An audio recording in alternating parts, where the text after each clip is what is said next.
ಉಪಚುನಾವಣೆಯಲ್ಲಿ ಗೆಲುವು ಸಾಧಿಸಲು ಇಡೀ ಸಚಿವ ಸಂಪುಟವೇ ಬಾಗಲಕೋಟೆಯಲ್ಲಿ ಬೀಡು ಬಿಟ್ಟಿದ್ದ ಕಾಂಗ್ರೆಸ್ ಸರ್ಕಾರ ಇದೀಗ ಬರಗಾಲದ ಸಂಕಷ್ಟದ ಸಂದರ್ಭದಲ್ಲಿ ಜಿಲ್ಲೆಯತ್ತ ಗಮನ ಹರಿಸುತ್ತಿಲ್ಲ.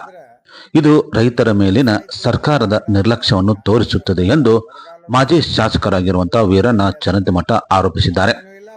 ಅವರು ತಮ್ಮ ಕಚೇರಿಯಲ್ಲಿ ಮಾಧ್ಯಮ ಪ್ರತಿನಿಧಿಗಳೊಂದಿಗೆ ಮಾತನಾಡುತ್ತಾ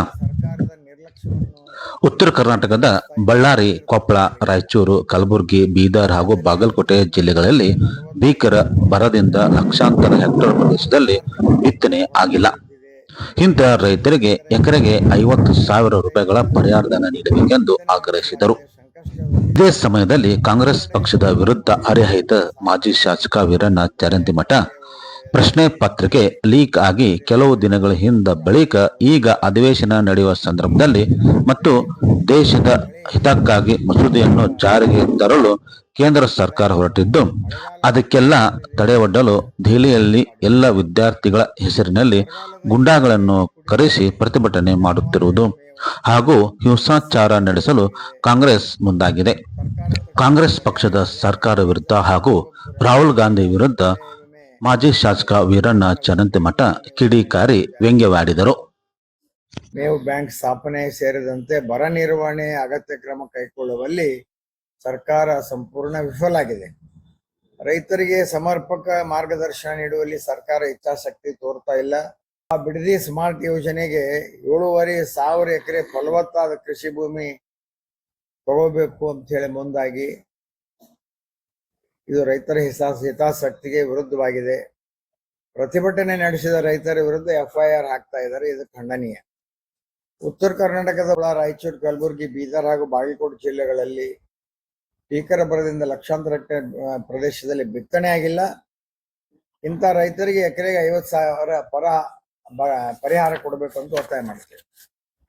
ಆಲ್ಮಟ್ಟಿ ಜಲಾಶಯದ ಹತ್ತಿರ 524 ಈಗಾಗಲೇ ಡ್ಯಾಮ್ ಕಟ್ಟಿದೆ. ಅವಾಗೇನೋ ತೊಂದರೆ ಇತ್ತು ಅಂತ ಗೇಟ್ ಕಟ್ ಮಾಡಿದ್ದಾರೆ. ಅದನ್ನ ಈಗ ಗೇಟ್ ಹೆಚ್ಚು ಮಾಡ್ಬೇಕಾದ್ರೆ 80,000 ಕೋಟಿ ಬೇಕು ಅಂತ ನೀರಾವರಿ ಮಂತ್ರಿ ಹೇಳಿದಾಗ ನಿನ್ನೆ. ಅವರಿಗೆ ಬಹುತೇಕ ನೀರಾವರಿ ಬಗ್ಗೆ ಏನು ಗೊತ್ತೂ ಇಲ್ಲ ಮತ್ತು ಅವ್ರಿಗೆ ನೀರಾವರಿ ಬಗ್ಗೆ ಆಸಕ್ತಿನೂ ಇಲ್ಲ ಅಂತ ಹೇಳಿ ಹೇಳಿದ್ರೆ ತಪ್ಪಾಗ್ಲಿಕ್ಕಿಲ್ಲ. ರೈತರಿಗೆ ಮತ್ತು ಬೇರೆ ಬೇರೆ ಜನರಿಗೆ ಅನ್ಯಾಯ ಮಾಡ್ತಾ ಇದೆ. ಇದನ್ನೆಲ್ಲ ಡೀಟೇಲ್ ಆಗಿ ನಾವು ನಿಮಗೆ ಕೊಟ್ಟಿದ್ದೇವೆ. 3 ದಿನ ಆಯ್ತು ಪಾರ್ಲಿಮೆಂಟ್ ಶುರುವಾಗಿ. ಅನೇಕ ಬಾರಿ 2006ರಿಂದ ಹಿಡಿದು 2014ರವರೆಗೆ ಬೇಕಾದಷ್ಟು ಪೇಪರ್ ಲೀಕ್ ಆಗ್ಯಾವ. ನಿನ್ನೆ ಪ್ರಿಯಾಂಕಾ ಗಾಂಧಿದು ಒಂದು ಪ್ರೆಸ್ ಮೀಟ್ ನಾವು ನೋಡಿದ್ವಿ. ಯಾರವರು ರಾಜಸ್ಥಾನ್ ಗೆಹ್ಲೋಟ್ ಅವ್ರದ್ದು ಬಗ್ಗೆ ಮಾತಾಡಿದ್ದು ತಮ್ಮ ಕಾಲದಲ್ಲಿ ಬೇಕಾದಷ್ಟು ಆಗ್ಯಾವ.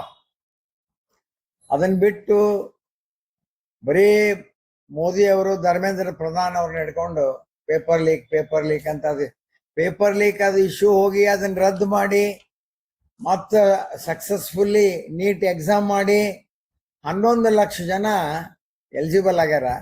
ವಿದ್ಯಾರ್ಥಿಗಳು ಬಹಳಷ್ಟು ಖುಷಿ ಅದಾರ. ಆ ವಿದ್ಯಾರ್ಥಿಗಳ ಹೆಸರಿನಲ್ಲಿ ಯಾರೋ ಗುಂಡಾಗಳನ್ನ ದಿಲ್ಲಿ ಒಳಗೆ ಕರ್ಕೊಂಡು ಬಂದು ಹೈ ಡ್ರಾಮಾ ಮಾಡಿ ಕೆಳಗೆ ಬೀಳುವುದು, ಅವ್ರನ್ನ ಎತ್ಕೊಂಡು ಹೋಗುದು, ಅದೇನದು ಮೀಡಿಯಾದೊಳಗೆ ಬರಬೇಕು, ದೇಶದೊಳಗೆ ಅರಾಜಕತೆ ಸೃಷ್ಟಿ ಮಾಡಬೇಕು ಅಂತೇಳಿ ರಾಹುಲ್ ಗಾಂಧಿ ಪ್ರಯತ್ನ ಮಾಡಕತ್ತಾರ. ಎಲ್ಲ ಚುನಾವಣೆಗಳಲ್ಲಿ, ಇಡೀ ದೇಶದ ಚುನಾವಣೆಗಳಲ್ಲಿ, ಅನೇಕ ರಾಜ್ಯದ ಚುನಾವಣೆಗಳಲ್ಲಿ ಕಾಂಗ್ರೆಸ್ ಪಕ್ಷಕ್ಕೆ ಹಿನ್ನಡೆ ಆಗತ್ತೆ ಅನ್ನೋದನ್ನ ಮನಸ್ಸಿನಲ್ಲಿ ಇಟ್ಕೊಂಡು ಇದೇನೋ ಒಂದು ಹೈ ಡ್ರಾಮಾ ಮಾಡ್ಕೊಂತ ಹೊಂಟಾರ. ಇಂಥ ಹೈ ಡ್ರಾಮಾ ಭಾಳ ಮಾಡ್ಯಾರ ರಾಹುಲ್ ಗಾಂಧಿ. ಅದರಲ್ಲಿ ಯಾವುದರಲ್ಲಿ ಕೂಡ ಅವರು ಸಕ್ಸಸ್ ಆಗಿಲ್ಲ. ಮುಂದೂ ಕೂಡ ಅದರಲ್ಲಿ ಅವರು ಸಕ್ಸಸ್ ಆಗುದಿಲ್ಲ. ಏನೋ ಕೈ ಕಟ್ಕೊಂಡು ನಿಂತಾರ ಅವ್ರು. ಖರ್ಗೆ ಅವರು ಎದಕ್ ಕೈ ಕಟ್ಕೊಂಡಾರ ಏನೋ ಅರ್ಥ ಆಗ್ಲಿಲ್ಲ. ಅದು ಏನೇನು ಮಾಡಬಾರದೆಲ್ಲಾನು ಮಾಡ್ತಕ್ಕಂಥದ್ದು ಇವತ್ತು ನಡೀತಾ ಇದೆ. ಇದನ್ನ ನಾವು ಖಂಡನ ಮಾಡ್ತೀವಿ. ಯಾವುದು ಪ್ರಧಾನ ಮಂತ್ರಿ ಸಮಸ್ಯೆ ಇರ್ತಾವು, 1 ಕಿಲೋಮೀಟರ್ ಝೋನ್ನೊಳಗೆ ಯಾರು ಬರಬಾರ್ದಂತ ಇರ್ತಾರ, ಅದನ್ನ ಅಲ್ಲಿ ಹೋಗಿ ಗಲಾಟೆ ಮಾಡೋದು, ಪಾರ್ಲಿಮೆಂಟ್ ಹತ್ರ ಹೋಗಿ ಮುತ್ತಿಗೆ ಹಾಕಕ್ ಹೋಗುದು. ಬಹುಶಃ ಅವ್ರೇನ್ ತಿಳ್ಕೊಂಡಾರ, ನೇಪಾಳ, ಶ್ರೀಲಂಕಾ, ಬಾಂಗ್ಲಾದೇಶ ಅಂತ ತಿಳ್ಕೊಂಡು ಆ ಹೈ ಡ್ರಾಮಾ ಇಲ್ಲಿ ಮಾಡಕ್ ಹೊಂಟಾರ. ಇದು ಭಾರತದ ಇಂಥದಕ್ಕೆ ಯಾರು ಇಲ್ಲಿ ಜನ ಆಸ್ಪದನೂ ಕೊಡುದಿಲ್ಲ. ಯಾರೋ ಕೆಲವು ವಿದೇಶಿ ತಾಕತ್ತು ಮೊದಲಿಂದ ಅವ್ರದ್ದು ಈ ಚೈನಾ ಜೋಡಿ ರಾಹುಲ್ ಗಾಂಧಿದು ಸ್ವಲ್ಪ ಸಂಬಂಧ ಐತಿ. ಹುಡುಗಿಲೆ ಹೋಗೋದು, ಭೇಟಿ ಆಗೋದು, ಅದೇನೇನೋ ಮಾಡ್ತಿರ್ತಾರ. ಅಂತ ವಿದೇಶಿ ತಾಕತ್ತುಗಳನ್ನ ಗಮನದಲ್ಲಿಟ್ಕೊಂಡು ಏನೋ ಒಂದು ಈ ತರದ ಹೈ ಡ್ರಾಮಾ ಮಾಡಿ ಅವ್ರು ಕರ್ಕೊಂಡೋಗಿ ಪೊಲೀಸ್ ಗಾಡಿಯಾಗ ಕರ್ಕೊಂಡು ಹೋಗ್ಬಿಟ್ರೆ ಇಲ್ಲಿ ಕಾಂಗ್ರೆಸ್ನವ್ರಿಗೆ ಏನ್ ತೊಂದರೆ ಆತ, ಅವ್ರನ್ನ ಅರೆಸ್ಟ್ ಮಾಡಿದ್ರಂತ ಇಲ್ಲಿ ಸ್ಟ್ರೈಕ್ ಅಂತ. ರಾಹುಲ್ ಗಾಂಧಿಗೆ ಮೆಚುರಿಟಿ ಬಹುತೇಕ ಇದ್ದಂಗೆ ಕಾಣೋದಿಲ್ಲ. ಏನು ವಾಜಪೇಯಿ ಅಂತವ್ರು, ಅದ್ವಾನಿ ಅವರಂತವ್ರು, ಆಮೇಲೆ ಸುಷ್ಮಾ ವಿರೋಧ ಪಕ್ಷದ ನಾಯಕರಾಗಿ ಪಾರ್ಲಿಮೆಂಟ್ ನಲ್ಲಿ ಡಿಬೇಟ್ ಮಾಡಬೇಕು. ಅದನ್ನೆಲ್ಲ ಬಿಟ್ಟು ಈ ರೀತಿ ಮಂಗ್ಯನಾಟ ಮಾಡ್ದಂಗೆ ನಡೆದದ ಇದು. ಚಾನಲ್ದವರು ಹೇಳಿದ್ರು ಅಲ್ಲಿ ವಿದ್ಯಾರ್ಥಿಗಳೇ ಇಲ್ಲ. ವಿದ್ಯಾರ್ಥಿಗಳ ಹೆಸರಿನೊಳಗ ನೀಟ್ ಪೇಪರ್ ಹೆಸರಿನೊಳಗ ಗುಂಡಾಗಿರಿ ಮಾಡಕ್ ಬಂದಿದ್ರು ಅವರು ಅನ್ನೋದನ್ನು ಹೇಳಿದ್ರು. ರಾಜ್ಯದ ಉಪ ಲೋಕಾಯುಕ್ತ ಆಗಿರುವಂತಹ ಬಿ ವೀರಪ್ಪ ಅವರು ನವನಗರದ ಬಸ್ ನಿಲ್ದಾಣಕ್ಕೆ ಭೇಟಿ ನೀಡಿ ಅಲ್ಲಿನ ವ್ಯವಸ್ಥೆಯನ್ನು ಪರಿಶೀಲಿಸಿದರು. ಈ ಸಮಯದಲ್ಲಿ ಶಾಲಾ ಕಾಲೇಜು ವಿದ್ಯಾರ್ಥಿಗಳು ಸಮಯಕ್ಕೆ ಬಸ್ ಸೌಲಭ್ಯ ದೊರೆಯದೆ ಪ್ರತಿದಿನ ತಡವಾಗುತ್ತಿದೆ ಎಂದು ಅಳಲು ತೋಡಿಕೊಂಡರು.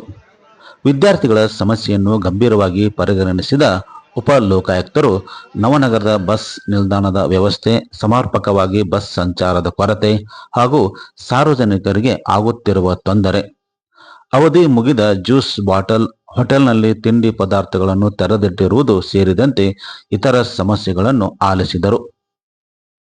ಬಸ್ ವಿಳಂಬದಿಂದ ವಿದ್ಯಾರ್ಥಿಗಳು ಶಿಕ್ಷಣ ಮೇಲೆ ಪ್ರತಿಕೂಲ ಪರಿಣಾಮ ಉಂಟಾಗುತ್ತಿದೆ. ಶಾಲಾ ಕಾಲೇಜು ಆರಂಭ ಮತ್ತು ಮುಕ್ತಾಯದ ವೇಳೆಗೆ ಅಗತ್ಯ ಪ್ರಮಾಣದಲ್ಲಿ ಬಸ್ಗಳನ್ನು ಓಡಿಸುವಂತೆ ಸಂಬಂಧಪಟ್ಟ ವಿಭಾಗೀಯ ನಿಯಂತ್ರಣಾಧಿಕಾರಿ ಎನ್.ಟಿ. ಪಾಟೀಲ್ ಅವರಿಗೆ ಸೂಚನೆ ನೀಡಿದರು. ಇದೇ ಸಮಯದಲ್ಲಿ ಬಸ್ ನಿಲ್ದಾಣದಲ್ಲಿ ಪ್ರಯಾಣಿಕರಿಗೆ ಅಗತ್ಯ ಮೂಲ ಸೌಕರ್ಯ, ಸ್ವಚ್ಛತೆ, ಮಾಹಿತಿ ವ್ಯವಸ್ಥೆ ಹಾಗೂ ಸುಗಮ ಸಂಚಾರ ವ್ಯವಸ್ಥೆ ಕಲ್ಪಿಸುವಂತೆ ಅಧಿಕಾರಿಗಳಿಗೆ ನಿರ್ದೇಶನ ನೀಡಿದರು. ಸಾರ್ವಜನಿಕರ ಸಮಸ್ಯೆಗಳಿಗೆ ತ್ವರಿತವಾಗಿ ಸ್ಪಂದಿಸಿ ನಿಗದಿತ ಅವಧಿಯಲ್ಲಿ ಅಗತ್ಯ ಕ್ರಮ ಕೈಗೊಂಡು ವರದಿ ಸಲ್ಲಿಸುವಂತೆ ಉಪ ಲೋಕಾಯುಕ್ತರು ಸೂಚನೆ ನೀಡಿದರು. ಈ ಸಂದರ್ಭದಲ್ಲಿ ಜಿಲ್ಲಾಧಿಕಾರಿ ಸಂಗಪ್ಪ, ಜಿಲ್ಲಾ ಪಂಚಾಯತ್ ಸಿಇಒ ಗಜಾನನ್ ಬಾಲೆ, ಜಿಲ್ಲಾ ಪೊಲೀಸ್ ವರಿಷ್ಠಾಧಿಕಾರಿ ಸಿದ್ಧಾರ್ಥ್ ಗೋಯಲ್, ಲೋಕಾಯುಕ್ತರಾಗಿರುವಂತಹ ಎಸ್ಪಿ ನಂದಗಾವಿ ಸೇರಿದಂತೆ ಇತರ ಅಧಿಕಾರಿಗಳು ಹಾಗೂ ಮುಖಂಡರು ಉಪಸ್ಥಿತರಿದ್ದರು.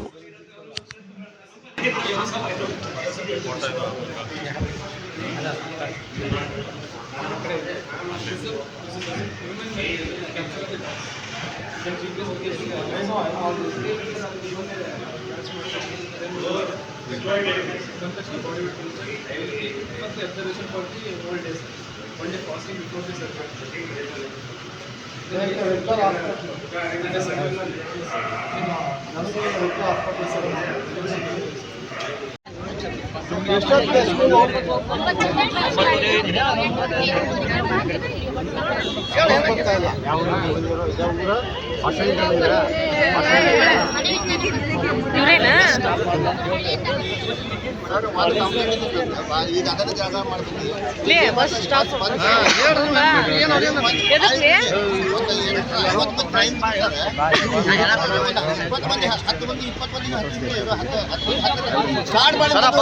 ಮಾಡೋದಲ್ರಿ ಅವ್ರು ಇಲ್ಲಿ ನೋಡ ಅವ್ರು ಹೇಳ್ತಿದ್ದೆ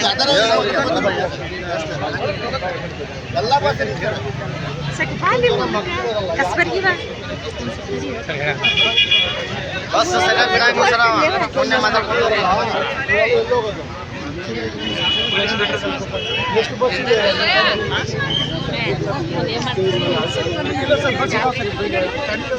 ಎಲ್ಲಪ್ಪ, ಅವ್ರು 8:15 ಬಂದು ಕಾಯ್ತಾರಲ್ಲ ಮಕ್ಕಳು.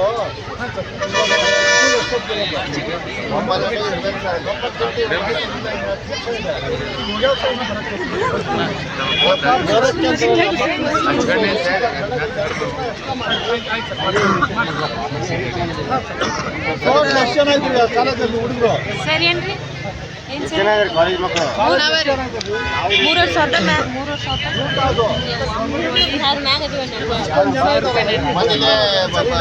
ಹಳೆ ಬಾಲ್ ಕೊಟ್ಟಿಗೆ ಸರ್, ಆಗಲಕೋಟೆಗೆ ಹೋಗ್ಬೇಕು. ಬಸ್ಸು ಜಾಸ್ತಿ ಆಗ್ತದೆ. ಎಷ್ಟಿದೆ ಇವಾಗಿದೆ ರೂಟಲ್ಲಿ ಎಷ್ಟಿದೆ? ಗೌರ್ಮೆಂಟ್ ಡಿಗ್ರಿ ಕಾಲೇಜ್ 15 ಟ್ರಿಪ್ ಅದಾವೆ ಸರ್. ಹಳೆ ಬರೋದು ಹೋಗೋ ಬಸ್ ಕಂಟಿನ್ಯೂ ಅದಾವೆ ಸರ್. 15 ಟ್ರಿಪ್ ಅವೆಲ್ಲ ಬೈಕ್ ಸ್ಕೂಲ್ ಟೈಮಿಗೆ ಇರ್ಬೇಕು.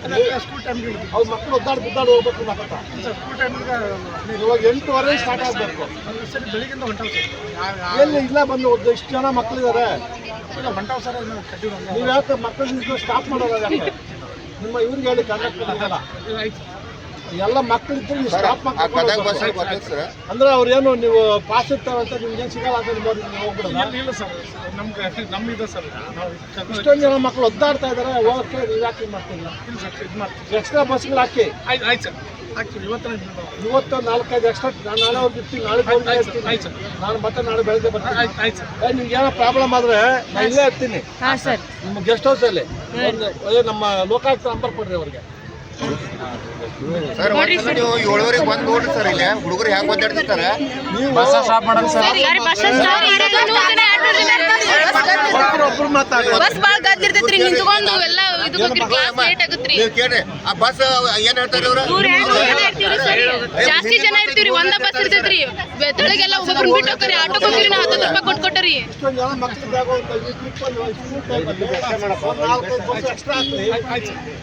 ಮಕ್ಕಳು ಬಸ್ ಹಾಕ್ತೀವಿ. ಇನ್ನ ಹತ್ತಿರ್ತೀವ್ರಿ, ಆಗ್ಲಿಕ್ಕೆ ಬಿಡ್ತಾರಿ ಬಸ್ ರೀ. ಹೇಳ್ರಿ. ನೀಟ್ ಪರೀಕ್ಷೆಯಲ್ಲಿ ಭ್ರಷ್ಟಾಚಾರದ ಆರೋಪದ ಹಿನ್ನೆಲೆ ಬಾಗಲಕೋಟೆಯ ನವನಗರದಲ್ಲಿ ಕಾಂಗ್ರೆಸ್ ಪಕ್ಷದಿಂದ ಪ್ರತಿಭಟನೆ ನಡೆಸಲಾಯಿತು. ಕಾಂಗ್ರೆಸ್ ಪಕ್ಷದ ಕಚೇರಿಯಿಂದ ಜಿಲ್ಲಾಡಳಿತ ಭವನದವರೆಗೆ ಪ್ರತಿಭಟನೆ ನಡೆಸಲಾಯಿತು. ಪ್ರತಿಭಟನೆಯಲ್ಲಿ NISU ವಿದ್ಯಾರ್ಥಿಗಳು, ವಕೀಲರು ಹಾಗೂ ಸಂಘಟನೆಯ ವಿವಿಧ ಮುಖಂಡರು ಭಾಗಿಯಾಗಿದ್ದರು. ಈ ಕೂಡಲೇ ಧರ್ಮೇಂದ್ರ ಪ್ರಧಾನ್ ಅವರನ್ನು ರಾಜೀನಾಮೆ ನೀಡಲು ಒತ್ತಾಯಿಸಿ ಹಾಗೂ ಪ್ರಧಾನಮಂತ್ರಿ ಮೋದಿ ಅವರ ವಿರುದ್ಧ ಘೋಷಣೆ ಕೂಗಿ ಆಕ್ರೋಶ ವ್ಯಕ್ತಪಡಿಸಿದರು. ಇದೇ ಸಮಯದಲ್ಲಿ ಸಂಸದರಾಗಿರುವಂತಹ PC ಗದ್ದಿಗೌಡರ್ ಅವರ ಕಚೇರಿಗೆ ಮುತ್ತಿಗೆ ಹಾಕಲು ಯತ್ನ ಮಾಡಿದರು. ಪೊಲೀಸರು ಪ್ರತಿಭಟನಾಕಾರರ ಮಧ್ಯೆ ವಾಗ್ದಾನ ನಡೆಯಿತು. ಮಾತಿನ ಚಕಮಕಿ ಸಹ ನಡೆಯಿತು. ಏಕೆಂದರೆ ಜಿಲ್ಲಾಡಳಿತ ಭವನಕ್ಕೆ ನುಗ್ಗಲು ಪ್ರತಿಭಟನಾಕಾರರು ಯತ್ನ ಮಾಡಿದರು.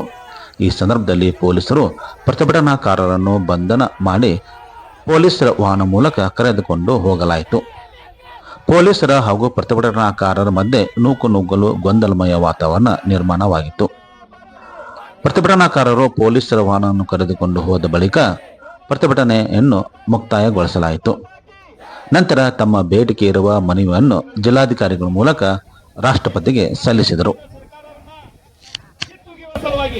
ಅವರ ಜನವಿರೋಧಿ ನೀತಿಯನ್ನ ಖಂಡಿಸುವ ಸಲುವಾಗಿ ಎಷ್ಟೋ ಜನ ಇವತ್ತು ಆತ್ಮಹತ್ಯೆಯನ್ನ ಮಾಡಿಕೊಂಡದನ್ನು ನಾವು ಕಂಡಿದ್ದೀವಿ.